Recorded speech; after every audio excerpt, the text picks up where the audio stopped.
Hey people, my energy is a little off right about now, but I had a special request and I already started making it. So let me see if I can pull myself together and get this done. Let's go. Hi, my name is T. I am not a chef. Actually, I'm a truck driver. And I don't drive food trucks, I drive a semi.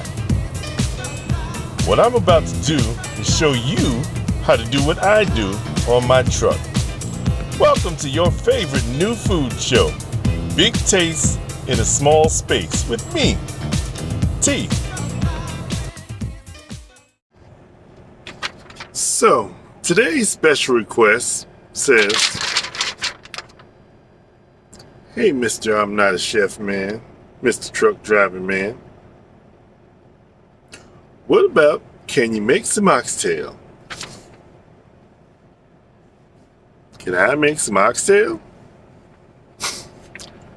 Since Wednesday of Thanksgiving Eve, I must have made 2 batches of oxtail.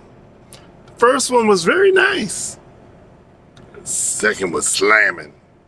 So now let's see if I can make this one right too.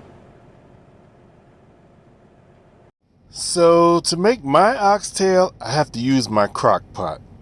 Some people braise their oxtail. My grandmother and my daughter, youngest one, they used to put theirs in the oven before they start. Me, I never do. I just go straight into the crock pot. Now, if you know me by now, I gotta season up my crock pot before I start. So I put a little salt in there, pink Himalayan, some multicolored black pepper. Put that into the bottom of the crock pot. Some pepper flakes. Watching too much Italian cooking. Put that in the crock pot.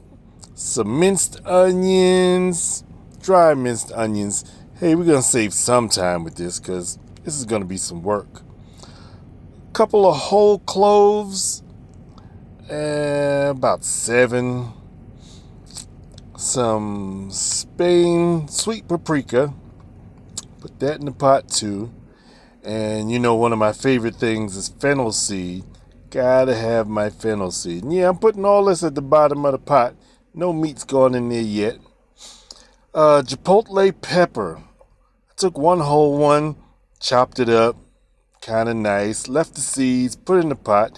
If you leave your seeds and your rinds in the pepper, it's gonna be hotter. Couple of bay leaves.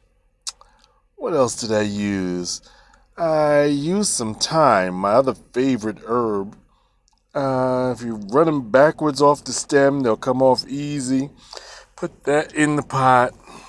What else did I use? Couple of cloves of garlic. I didn't cut them, I didn't chop them, I didn't mash them. I just threw them in the pot. And 2 peppers, kind of hot peppers. Didn't cut those either. Drop them directly in the pot. Then I get my oxtail out after my wonderful vacuum sealer. Open them up, put them in the pot, and little Worcestershire sauce on top, a little soy sauce on top of that, some sweet soy too, gotta get that little sweetness in there, some chili oil, and this will be a trip for you, a thing of pomegranate juice. Pour all that on top of the oxtail. You can see everything coming to the top. Put the top on there, and that's ready to go and start cooking. I had a long drive today, so I let that cook for a good 8 hours. But somewhere around the 6-hour mark, I did stop and stir it up a little bit, just to get everything in there. And then I stopped. Now, when I talk about making my oxtail, sometimes I talk about I didn't get to finish it. Like last year, around Christmas time, I made 2 big batches of oxtail. But I didn't get to finish them the way I like. What do you mean finish them? Finishing them is when you... Here, let me show you. So this is what they look like after 8 hours of cooking. So what I did was, I took all the oxtail out the pot, put it on the side, and pulled out my little oil separator. Poured all the juice from the oxtail into my oil separator and let it sit there. Put the oxtail back in the pot and put a little butter into a saucepan. And I was trying to find my flour, but I couldn't, so I had to use cornstarch. Let that cook a little bit, let it get a little thick before you put the separated juice from the oil into the pan. Put that in the pan and let it cook, not too high a heat. That's the oil that's left over from the oxtail. You don't need that in your body. Hey, we're making healthy and good food. So you reduce this juice, this lovely nectar of the gods. I add some sweet peppers cut up in there. And yes, mushroom police. I found some nice mushrooms. Put that in there and cook it kind of medium heat and let it reduce and reduce. As you see, the steam gets kind of thick and wonderful. I pour that back on top of my oxtail. Ooh, and I ain't feeling good. Ooh. Put that back in.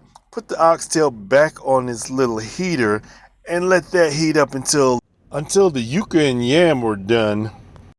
Now the yuca and yam, I just put it in some boiling water with a touch of salt and wait till it gets like knife tender.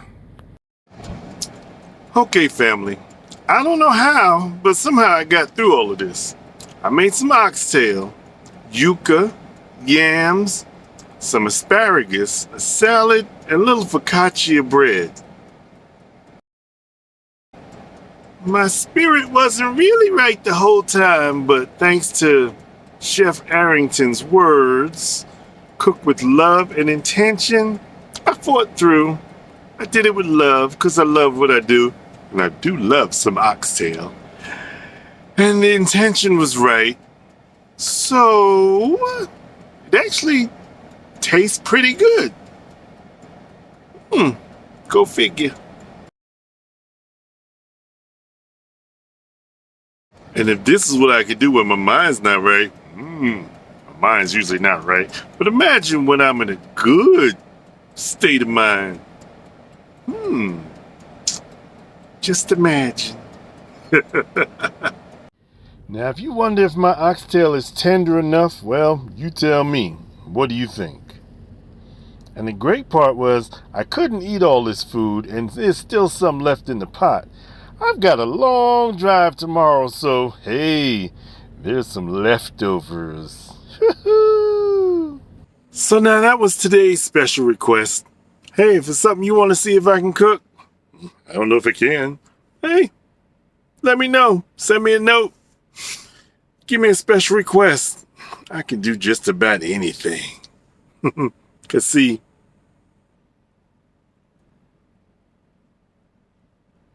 somebody said that's me. I do what I want. Yeah, well, I guess so. Now, excuse me. I gotta clean up the kitchen.